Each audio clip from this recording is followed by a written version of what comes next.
하나님 말씀은 창세기 11장 1절부터 9절까지의 말씀을 같이 나누겠습니다. 창세기 11장 1절부터 9절.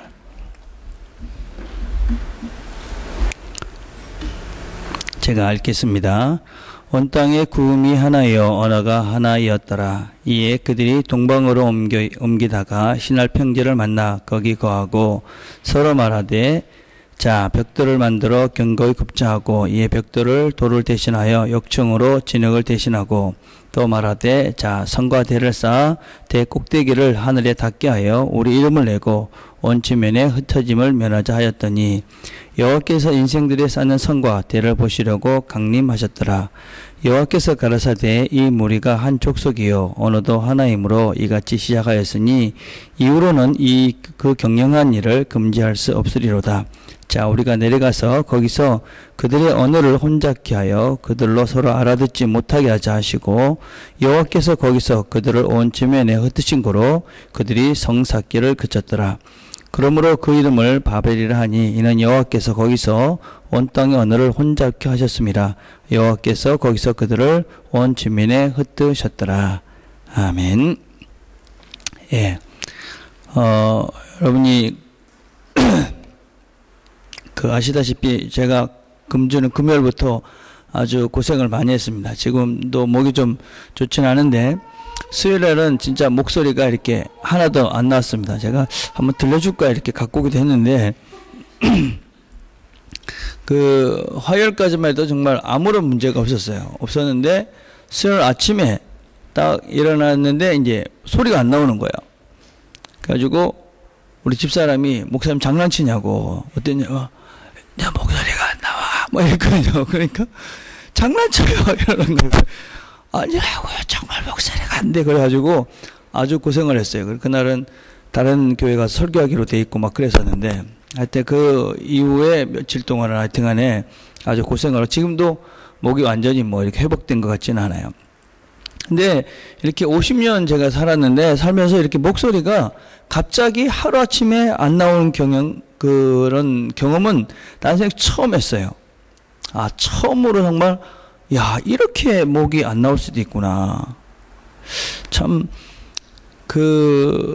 이렇게 우리가 그동안 그렇게 살았는데도 제 몸, 이 목소리 하나도 이 통제가 안 되는 내 맘대로 이렇게 내 목소리를 좀 제대로 내야지. 이것이 제대로 안 되는 그게 우리 인생인데 참 우리가 우리 자신을 너무 과신하면서 살고 있지 않은가 그런 생각을 좀 해봤습니다. 바벨탑 이야기는 여러분 잘 아시는 이야기잖아요. 그죠? 이 바벨탑 이야기는 사실은 인간들이 얼마나 어리석은가 자신을 믿고 사는 이 인간들이 얼마나 어리석고 그 어리석은 인간에 대해서 하나님은 얼마나 인간들을 사랑하고 계시는가 하는 이야기가 사실은 이 바벨탑의 이야기입니다. 그래서 설교 제목이 어리석음과 사랑입니다. 여러분 이 바벨탑의 이야기는 사실은 노아의 홍수부터 이어지는 이야기입니다. 이 노아의 홍수를 경험한 그 사람들이 사실은 이 바벨탑 있을 때까지 다 살았던 사람들입니다. 그러니까 노아가 950년을 살았습니다. 근데 이 노아의 홍수가 났을 때가 한 650년 경이라고 이야기를 합니다. 근데 이 바벨탑 사건은 정확하지는 않지만 대략 이 노아의 홍수 이후 한 200년에서 300년 사이 이 정도 사이에 있었던 사건이다. 그렇게 이야기를 합니다. 그러니까 노아도 살아 있었고 노아와 함께 구원을 받았던 셈, 함, 야벳 세 아들들과 그 세 아들의 자부들, 며느리들까지 다 살아 있었던 그 시대에 이 바벨탑의 이야기가 진행이 되고 있었다는 거예요. 이 바벨탑 이야기는 또 이렇게 성경을 보면 앞과 뒤에 족보 이야기가 연결되어 있어요. 좀 지겹게 계속 이 족보 이야기가 되어 있어요. 그래서 10장에서는 노아의 세 아들의 그 족보가 쭉 얘기되겠고 또 11장에는 그 세 아들 중에 첫째 아들인 셈의 이 족보가 쭉 이야기되고 있어요. 근데 이 10장의 이야기를 이렇게 보면 바벨탑이 누구 때 이렇게 세워졌구나 하는 것을 알 수 있는 근거들이 있어요. 창세기 10장 22절에서 25절까지의 말씀을 보면 셈의 아들은 엘람과 아수르와 아르다붓과 록아람이요 이렇게 쭉 되다가 10장 25절에 가면 에벨은 두 아들을 낳고 하나의 이름을 벨렉이라 하였으니 그때에 세상이 나누어졌습니다. 그러니까 이 에벨 때에 세상이 이렇게 언어가 다 나눠져서 뿔뿔이 흩어졌다는 거예요. 물론 노아의 막내인 야벳과 함의 후손들도 다 이야기를 하고 있어요. 자, 그러면은 이 바벨탑은 누가 쌓는가? 바벨탑은 그러면은 뭐 사람들이 야 우리 그냥 이런 게 아니고 사실은 이 바벨탑을 쌓는 것을 주도한 하나의 인물이 있어요. 그 인물이 누구냐면 창세기 6장 16절부터 12절까지 나오는 말씀인데 함의 아들 중에 누가 있냐면 10장 8절에 보면 구스가 또 리므롯을 낳았으니 그는 세상의 첫 용사라. 그가 여호와 앞에서 용감한 사냥꾼이 되었으므로 속담에 이르기를 아무도 여호와 앞에 리므롯 같이 용감한 사냥꾼이로다 하더라. 그의 나라는 시날 땅의 바벨과 에렉과 알겟과 갈렛에 시작되었으며 그렇게 해서 12절에 보면 느네웨 갈렛사이에 레진을 건설하였으니 이는 큰 성읍이라. 그래서 최초에 이 나라를 이루고 성읍을 쌓은 사람이 나오는데 그 사람이 누구냐면 니므롯이라는 사람이에요. 니므롯이 그러니까 이 바벨 이 노아의 아들 중에 에벨이라는 사람의 시대 때에 이 바벨탑을 쌓은 거야. 근데 바벨탑을 쌓으면서 뭐라고 사람들에게 설득을 했느냐? 우리 바벨탑을 쌓자.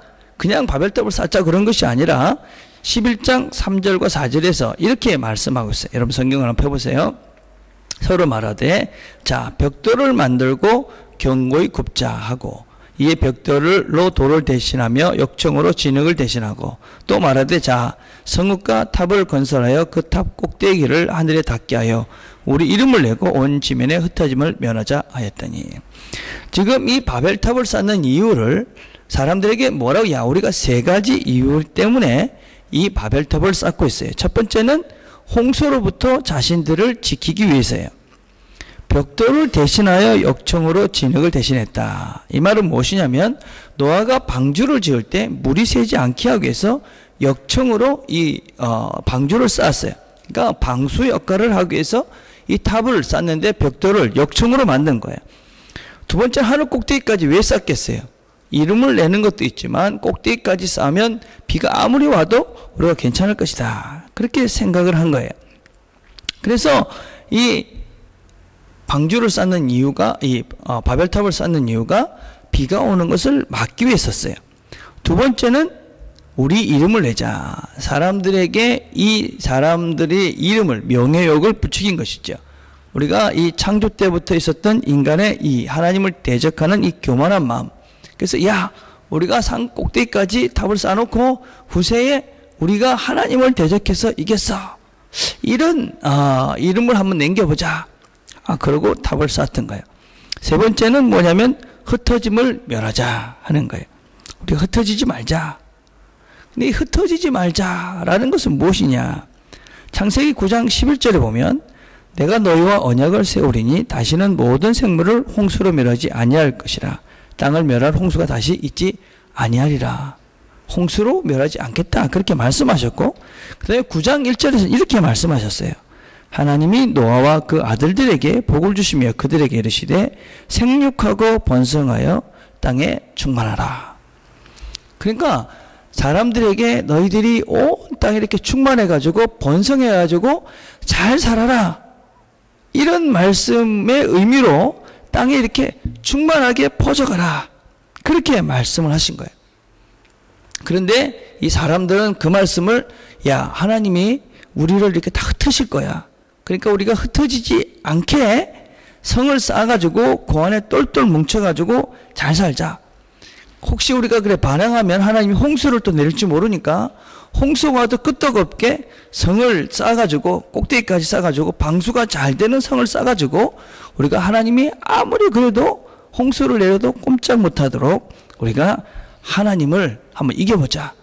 그러고 나면 나중에 야 저 사람들이 하나님을 이겼어.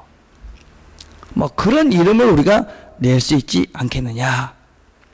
그래서 그런 마음을 가지고 그런 생각을 가지고 지금 바벨탑을 열심히 쌓고 있었어요. 자, 그러니까 하나님께서 내려오셔요. 11장 7절에서 8절 보니까 자, 우리가 내려가자. 뭐 하나님이 뭐 걸어 내려왔다는 건 아니겠죠. 그죠? 상징적 의미겠죠. 그죠? 그래서 그들의 언어를 혼잡하게 하여 그들이 서로 알아듣지 못하게 하자. 여호와께서 그들을 온 전면에 흩으셨으므로 그들이 그 도시를 건설하기를 그쳤더라. 서로 알아듣지 못하게 하자. 예. 언어가 나눠지니까 뭐 갑자기 못 알아듣을 거 당연한 거 아니겠습니까? 그죠? 하나님이 이 사람들이 하나님의 말씀을 못 알아들으니까 인간 사이의 말들도 알아듣지 못하게 해서 하나님의 말씀을 알아듣게 합니다. 자, 우리가 이제 한번 생각을 해봅시다. 이 사람들을 생각해 봅시다. 한번. 여러분, 바벨탑을 쌓는 이 사람들 어때요, 여러분? 참 어리석다, 참 불쌍하다, 그렇기만 합니까? 여러분, 근데 저는 이 바벨탑을 쌓는 사람들의 심정이 이해가 돼요. 왜냐하면 여러분 생각을 해보세요. 이 사람들이 비만 오면 어떤 생각을 했을까요? 야, 이거 비가 많이 와가지고 홍수 나가지고 우리 다 죽는 거 아니야? 뭐 이런 걱정을 하지 않았겠어요? 홍수를 경영해서 뭐 우리 선조들이 그렇게 홍수 나서 다 죽었대. 그런 이야기를 다 알고 또 노아의 자손들도 다 알고 노아는 다 알고 있었던 사람들이에요. 비는 계속 왔다 갔다 했을 것이고 비가 오면 야, 이거 또 홍수 나서 우리 죽는 거 아니야? 뭐 이런 걱정을 했을 것이 당연했을 것 같아요. 그죠? 우리 어른들을 보면 아주 돈을 열심히 버시는 분들이 계셔요. 저분은 완전 돈의 노예가 됐어. 이런 분들이 계시죠. 왜 그러냐면 그런 분들 과거를 보면 다 고생을 많이 하신 거예요. 고생을 많이 해서 돈이 없으면 너무 힘들다는 것을 알기 때문에 돈에 그냥 목숨을 걸고 열심히 돈을 버는 거예요. 여러분, 저는 이런 생각이나 이런 삶의 자세가 틀렸다, 그렇게 보진 않습니다. 그럼 우리 성경은 우리가 열심히 살고 또 미래를 준비하는 것을 틀렸다고 이야기하지 않습니다. 어떤 면에서는 게으르고 나태하고 미래를 준비하지 않는 것에 대해서 성경은 더 지적을 합니다. 잠언 18장 9절에 보니까 자기 일을 게을리 하는 자는 패가하는 자의 형제니라. 열심히 안 사는 사람은 망한다, 뭐 이렇게 이야기하고 있는 거예요. 우리가 요셉의 이야기도 잘 알고 있어요. 요셉. 창세기 41장 48절과 49절에 보면 요셉이 애굽 땅에 있는 그 7년 곡물을 거두어 각 성에 저장하되 각 성읍 주위에 밭에 곡물을 그 성읍 중에 쌓아두매 쌓아둔 곡식이 바다 모래같이 힘이 많아 세계를 그쳤으니 그 수가 한이 없었답니다. 이게 무슨 얘기냐면 이 요셉이 애굽의 총리가 돼가지고 7년 동안 아주 곡식이 잘 됐어요. 어떻게 했어요? 곡식이 잘 되니까 그 곡식 잘 된 것들을 잘 모아놨어요. 근데 7년 후에는 어떻게 됐어요? 흉년이 들었어요. 그래서 그 흉년 때 그 잘 쌓아둔 것 가지고 그 흉년을 이렇게 잘 막았어요. 그래서 애굽 사람들을 다 구원하고 그 다음에 또 이스라엘 사람들까지 다 구원해 줬어요. 그래서 앞으로 있을 그런 내가 지금 풍족하게 살면 그걸 잘 모아놨다가 앞으로 내가 당할 미래의 어려운 것들을 준비하는 것, 이건 하나님께서 주신 지혜예요. 또 우리는 어떤 면에서는 미래를 정말 준비하며 사는 사람들이에요. 우리가 궁극적으로 어떤 미래를 준비하고 살아요? 하나님께서 우리에게 주실 생명의 면류관을 준비하며 사는 거예요. 야고보서 1장 12절에 보니까 시험을 참는 자는 복이 있도다. 이것이 옳다 인정함을 받은 후에 주께서 자기를 사랑한 자들에게 약속하신 생명의 면류관을 얻을 것입니다. 그러니까 결국 우리는 미래에 받을 생명의 면류관을 준비하면서 오늘을 사는 사람들이에요. 계시록도 마찬가지지요. 내가 죽도록 충성하라. 그러면 내가 생명의 면류관을 내게 주리라. 하나님께서 우리에게 영원한 생명을 주실 것을 우리가 믿고 그 영원한 생명을 위해서 지금의 걸음들을 걸어가는 거예요. 그게 우리가 미래를 준비하는 거예요. 창세기 15장에 보면 또 이런 얘기가 있어요. 예루살렘 회의하는 이야기예요. 사도행전 15장에는 어떤 이야기가 있냐면 예루살렘에 이 사람들이 특별히 바울이 이방의 사람들을 전도하면서 이 사람들에게 할례를 베풀어야 될까 말아야 될까 갈등이 많이 있었어요. 그러니까 어떻게 했느냐, 다 모였어요. 그 회의를 했어요. 15장 6절과 7절에 보면 사도와 장로들이 이 일을 의논하러 모여 많은 변론이 있은 후에, 이게 무슨 얘기냐면 사람들이 그 할례를 줘야 되느냐 말아야 되느냐 막 감론을박을 막 하니까 장로들과 사도들이 다 모였다는 거예요. 그래서 회의를 한 거예요. 그래서 토론을 한 거예요. 그래서 결론을 내린 거예요. 이 당시에는 어떤 시대였었냐면 사도들, 예수님을 직접 경험했던 사도들이 다 살아있던 시대예요. 바울, 여러분 잘 아는 그 바울, 하나님에게 직접 음성을 듣고 살았던 그 바울도 살아있던 시대였어요. 그런데 야, 우리 내가 기도하니까 하나님이 이렇게 하라고 그랬어. 그런 게 아니라 다 모여가지고 의논하고 토론하고 그러고 난 다음에 결론을 내렸어요. 그래서 여러분, 우리 기독교를 우리가 오해를 하면 안 되는 것이 뭐 그냥 기도하고 뭐 그냥 하나님께 맡기고 뭐 하는 게 다 그렇게 하는 게 믿음이 좋은 사람이라고 그렇게 오해를 하는데 그런 것이 아니라는 거예요.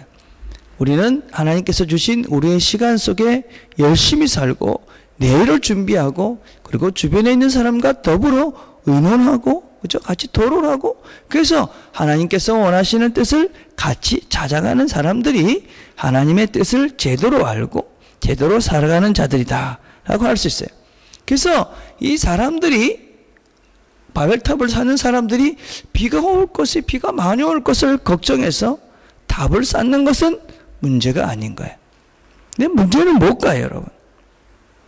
문제는 이 사람들이 하나님의 말씀을 믿지 못하고 그 과거에 매여서 살고 있다는 거예요. 과거. 이미 이 홍수는 200년 전에 있었던 일이에요. 그리고 200년이 지나온 시간까지 홍수로 멸망을 아무도 당하지 않고 살아있어요. 그런데도 그 문제에 빠져서 지금을 살지 못하고 그 과거에 매여 사는 거예요.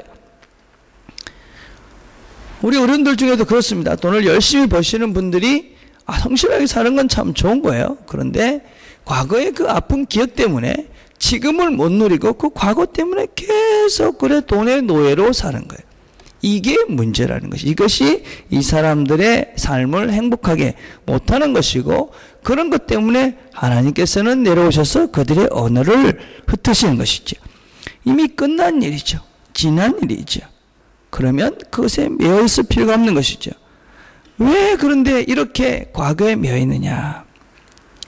그 이유는 무엇보다도 자기 자신을 제대로 사랑할 줄 모르기 때문에 그래요. 과거에 매여 있는 사람들은 진짜 자기를 사랑할 줄 모르고 자기를 모르기 때문에 그렇습니다.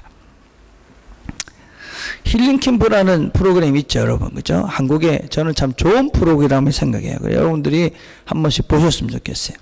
거기에 가수 이효리가 나왔어요. 저는 이효리라는 가수가 거기 나왔을 때 처음 봤어요. 그 사람이 뭐 누군지 전 잘 몰라요. 근데 힐링 캠프에 나온다 그래서 제가 봤어요. 성격이 아주 좋더라고요, 보니까. 근데 이 가수 이효리 씨가 2010년에 4집 앨범을 발표했어요. 그 히트를 쳤대요.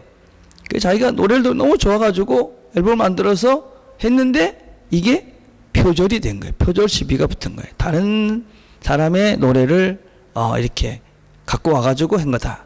거기다가 이게 이효리도 알았는데 했다. 뭐 이렇게 돼가지고 아주 타격을 받은 거예요. 그래가지고 자신도 피해자인데 그래가지고 막 그냥 완전히 뭐가 이렇게 망한 거예요. 그래가지고 집에서 매일 술을 마시면서 4개월 동안 그냥 폐인처럼 살았다 그래요. 4개월 동안 그냥 술 먹고 그냥 집에 꼼짝도 안 하고 그랬던 거예요. 이 모습을 보고 있던 김재동 씨가 불쌍해가지고 니 가가지고 정신과 상담을 한번 받아봐라. 그렇게 얘기한 거예요. 그래가지고 이효리 씨가 그냥 별 생각 없이 밑에 본전이 가보자. 그래 간 거예요. 그래 갔는데 이 정신과가에서 이효리 씨에 대한 분석을 다 해준 거예요. 그러면서 분석을 받으면서 이효리 씨가 자신이 참 불쌍하다는 생각을 막 한 거예요.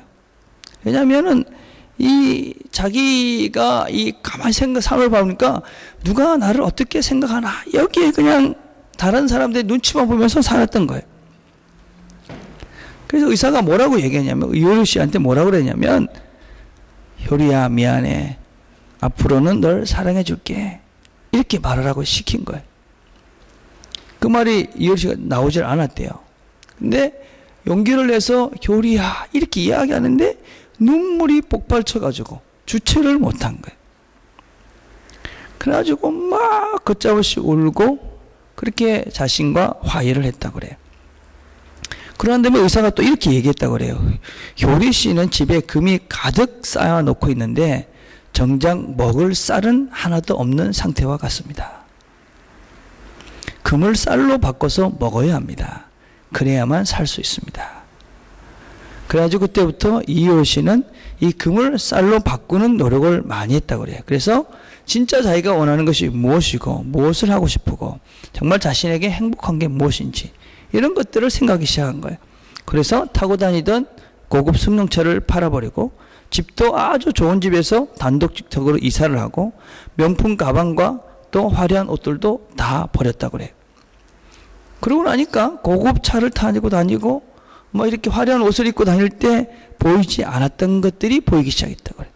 그래서 거리에 계시는 시장에 있는 할머니도 보이게 되고 봄에 보이는 그 꽃들도 보이게 됐고 그러면서 주변의 것들이 다 새롭게 보였다는 거예요. 이효리 씨가 이렇게 말했어요. 이전에는 모든 일의 중심이 나였어요. 하지만 나보다 남을 생각하게 되고 또한 동물들도 사랑하게 되었어요. 술도 줄이고 커피와 탄산음료도 안 마시게 되었고 채식주의자가 되어 제가 직접 요리한 도시락을 싸가지고 다녀요. 그리고 모든 사람이 날 좋아하지 않아도 된다고 생각하게 되었어요. 여러분 사진을 하나 보면 이 사진은 이효리 씨의 사진이에요. 여러분 누가 이효리일 것 같아요? 맨 앞에 있는 제일 못생긴 깍깍머리가 이 참 심해서 잘 안 보이는데 나중에 한번 보세요. 진짜 그 머리를 빡빡 깎은 이 애가 이 이효리예요. 이효리의 과거를 보면 6명 저렇게 4남매가 있고 부모님이 계셨는데 단칸방에서 그 6 식구가 같이 살았다고 그래요. 어릴 때 얼마나 초등학교 때 가난했는지 학교 가서 급식을 사 먹을 수 있는 돈이 없었다고 그래요. 그러니까 이런 상처가 있었던 것이죠. 돈을 벌어야 되겠다. 그리고 내가 이 과거 이런 것들을 본때 있게 다른 사람에게 과시를 해야 되겠다. 이름을 내자. 여러분 이 자기의 이름을 높이고 싶은 이런 교만한 마음 속에는 사실은 또 다른 열등감이 있기 때문에 그것을 다른 쪽으로 표출해내는 것이죠. 그래서 교만은 열등감의 또 다른 얼굴이다. 그렇게 이야기를 하죠. 그래서 과거의 상처에 매여서 그 상처를 안고 사는 사람들은 결코 자기 자신을 사랑할 수 없고 그리고 진정한 행복을 누릴 수가 없는 것이죠. 자, 두 번째, 우리가 왜 과거에서 이렇게 묶여있게 되느냐. 또 다른 이유는 다른 사람들을 사랑하지 않기 때문에 그렇습니다. 여러분 이효리 씨가 나보다 남을 더 생각하게 되었다. 잘 들으실 필요가 있어요. 우리가 잘 아는 이야기 중에 이 무학대사와 이성계의 이야기가 있어요. 여러분 이성계라고 우리나라 조선시대에 처음 만들었던 사람이에요. 이성계가 무학대사에게 늘 농담을 많이 했어요. 어느 날 만나자마자 이성계가 이 무학대사에게 이렇게 얘기했어요. 무학대사님은 꼭 돼지 같습니다. 그렇게 얘기를 했어요. 보통 때는 별말을 안 하는데 무학대사가 이성계에게 이야기했어요. 마마 내가 오늘은 한마디 해도 되겠습니까? 그렇게 하니까 이성계가 한마디 해보세요. 그렇게 얘기를 하니까 아이고 임금님은 꼭 부처님 같습니다. 이렇게 얘기를 한 거예요. 그러니까 이성계가 얼마나 당황스럽게 해서 지는 돼지라고 그랬는데 지보고 부처님이라고 그러니까 아니 그래 물어봤어요. 아니 내가 돼지라고 그러는데 어떻게 대사께서는 저보고 부처님이라고 그럽니까? 그러니까 우리 유명한 말을 하죠. 돼지 눈에는 돼지만 보이고 부처 눈에는 부처만 보입니다. 너는 돼지다. 뭐 이런 얘기를 하고 있는 거야 임금한테. 그죠? 여러분 우리는 다 자기 같다고 생각을 합니다. 아주 얼마나 중요한 건지 몰라요. 여러분. 다 우리는 자기가 하는 생각하는 수준과 자기가 남을 대하는 수준, 내가 다른 사람을 사랑하는 수준만큼 그 사람도 나를 생각하고 나를 사랑하고 나를 그렇게 대하고 있다라고 생각합니다. 내가 진정 다른 사람들이 나를 사랑하는가에 대해서 질문을 갖는 가장 큰 이유는 내가 정말 사랑을 하지 않기 때문에 그렇습니다. 내가 누구를 진정 사랑하고 내가 순수한 마음으로 누구를 사랑하는 사람은 다른 사람들의 사랑을 그렇지라고 받아들일 수 있습니다. 그러나 그렇게 아무런 조건 없이 정말 순수한 마음으로 다른 사람을 사랑해 본 경험이 없는 사람들은 다른 사람이 나를 사랑해도 그 무엇인가 이유가 있을 거야. 그 무엇인가 조건이 있을 거야 하고 그 이유와 조건을 찾습니다. 그래서 사람들, 그 과거와 그 사람들에 대한 진정한 관계를 맺어지지 못합니다. 그래서 진정한 용서를 하지 못하고 진정한 용서를 받지 못합니다. 과거를 서로가 덮어주지 못한다고 생각을 하는 것입니다. 그래서 베드로전서 4장 8절 이렇게 말합니다. 무엇보다도 뜨겁게 서로 사랑할지니 사랑은 허다한 죄를 덮느니라. 내가 누구를 진정으로 사랑하게 되면 내가 그 사람의 죄를 온전히 덮어주고 그 사람의 과거를 다 묻어줄 수 있는 사람이 됩니다. 그러나 내가 누구를 사랑해 본 경험이 없는 사람은 누군가가 나의 과거를, 나의 잘못을, 내 실수를 끝까지 파고들 것이라고 오해를 합니다. 그래서 누가 나를 용서했다고 해도, 누가 나를 사랑한다고 해도 그 사랑에는 분명히 조건이 있을 거야. 그렇게 오해를 하고 그런 생각으로 그 사랑을 온전히 받아들이지 못합니다. 그래서 진정한 사랑을 못하고 과거에서 온전히 자유하지 못합니다. 여러분, 진정한 사랑을 하시기를 바랍니다. 아무런 조건이 없는, 내가 정말 일방적으로 베풀 수 있는 그런 사랑, 그런 우정, 그런 친구들을 만들어 가길 바랍니다. 그런 것이 내 주위에 없다면 내가 정말 아무런 대가와 조건이 없는 그런 사랑을 그런 우정을 내가 가지고 있지 못하면 나는 과거의 잘못과 과거의 죄와 과거의 실수로부터 온전히 자유해지지 못합니다. 그래서 성경은 서로 사랑하라. 이 사랑은 허다한 죄를 덮어준다 라고 말씀합니다.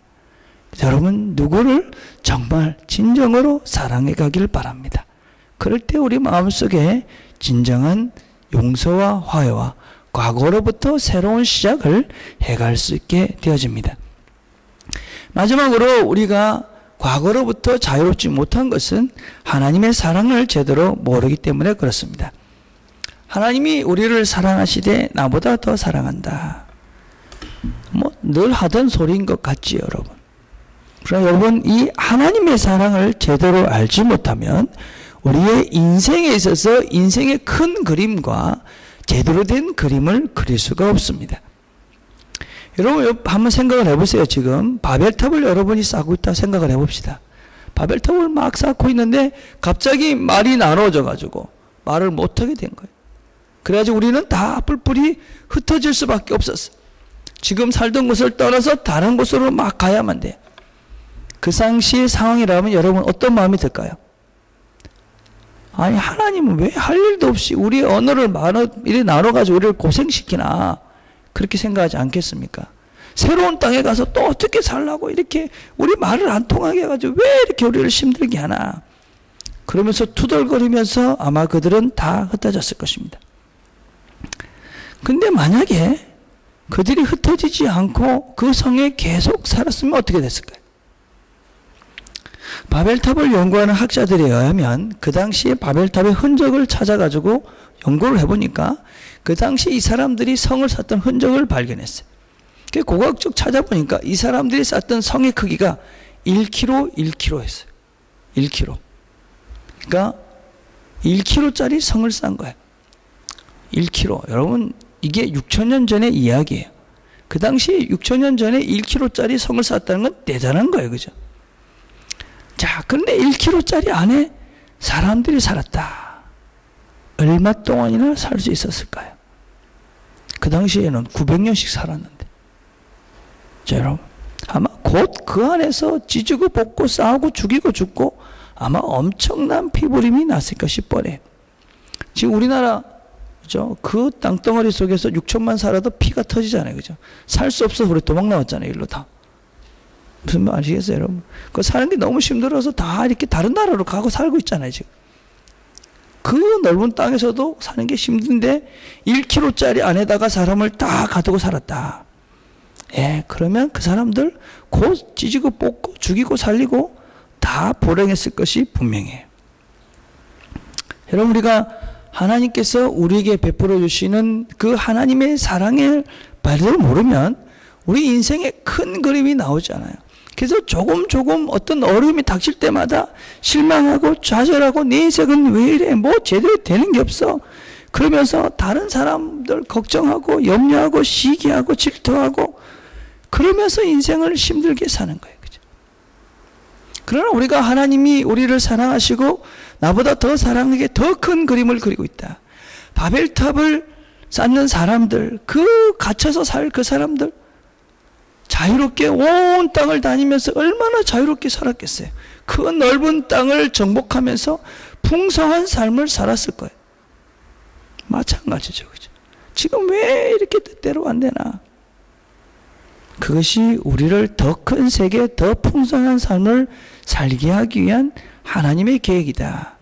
이런 믿음이 있으면 우리 지금 우리 하루하루를 성실하게 살고 열심히 살아가고 있다면 우리는 그 지금의 문제가 우리 인생을 힘들게 할 것이 아니라는 것을 알기 때문에 그것 때문에 좌절하고 실망하고 주눅 들고 요리처럼 술 처먹고 그렇게 술 퍼먹고 4개월씩 처박혀 있지는 않는다는 거예요.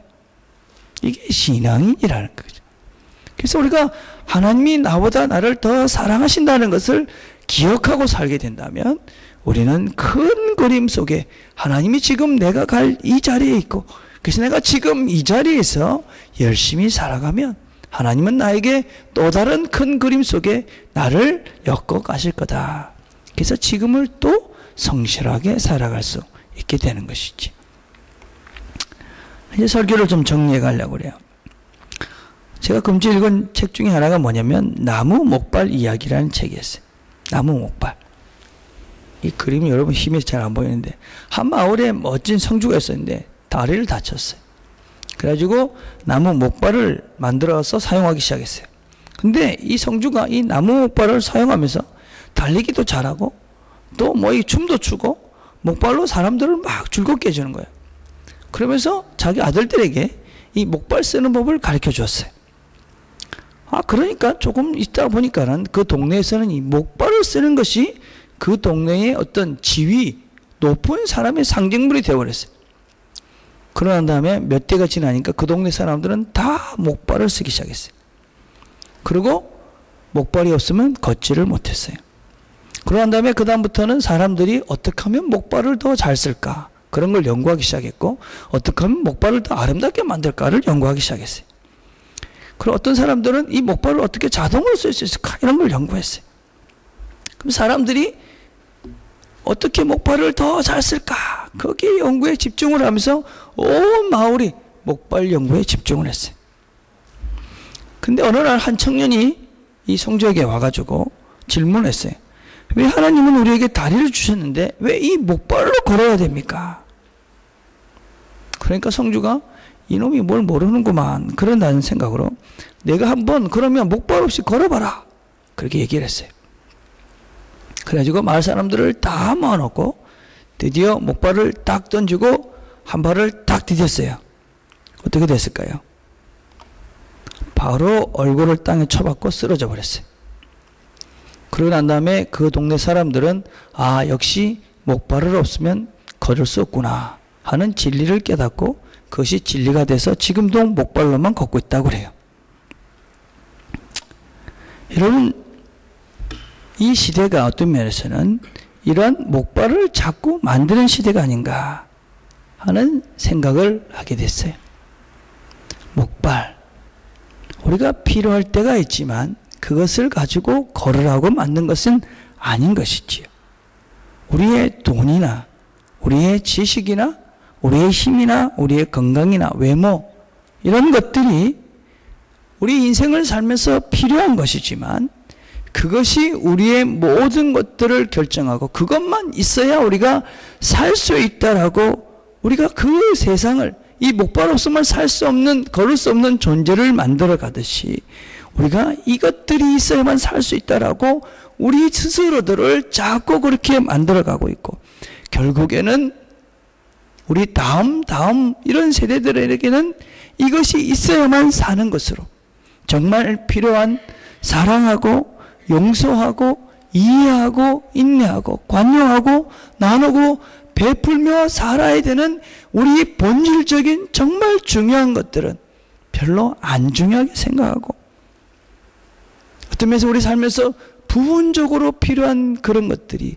우리에게 절대적으로 필요한 것으로 오해하도록 하는 그런 세상 속에 우리가 지금 살고 있어요. 여러분들은 어떤 목발이 있어야 살 수 있다라고 착각하고 살고 있어요. 한번 심각하게 우리 자신들을 생각해 봐야 돼요. 여러분, 바벨탑을 쌓는 사람들은 어떤 면에서는 바벨탑이 높이 올라갈수록 안심하는 마음이 생겼을지 몰라요. 그러나 바벨탑이 올라갈수록 사실은 자기 안에 자기를 더 가두고 어떤 면에서는 더 옹졸한 인간으로 더 협소한 인생을 살 수밖에 없는 존재로 자기들을 만들어가고 있었던 것이죠. 제가 금주에 목이 다 가고 난 다음부터 참 많은 생각을 했어요.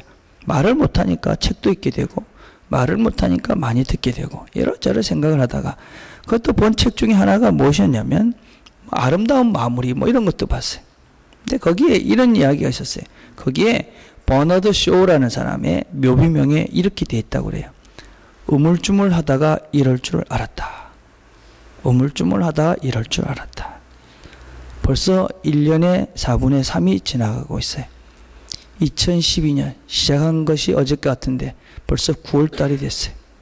우물쭈물하다가 벌써 9월달이 됐어요. 저는 우물쭈물하다 50이 됐어요. 여러분들 중에는 우물쭈물하면서 30이 되고 지금 20이 되고 됐죠. 금방 여러분도 저같이 되다가 저도 우물쭈물하다가 버나드 쇼처럼 무덤에 들어가서 우물쭈물하다 이렇게 될 줄 알았다. 그럴지 몰라요. 우물쭈물할 시간들이 별로 없습니다. 과거에 매여서 살 이유가 없습니다. 하나님의 사랑을 기억하고 여러분 이웃들을 사랑하고 여러분 자신을 진정으로 사랑하며 사십시오. 우리에게 필요한 것은 나무목발이 아니라 나무목발 같은 돈이나 지위나 명예나 외모나 권력이 아니라 우리에게 필요한 것은 서로가 사랑하고 서로를 용서하고 서로를 이해하고 서로에게 긍휼을 베푸는 진정한 마음들입니다. 이 마음을 가지고 평화를 누리며 살아가는 저와 여러분이 되기를 간절히 바라겠습니다. 기도하겠습니다. 하나님 아버지 참 감사합니다.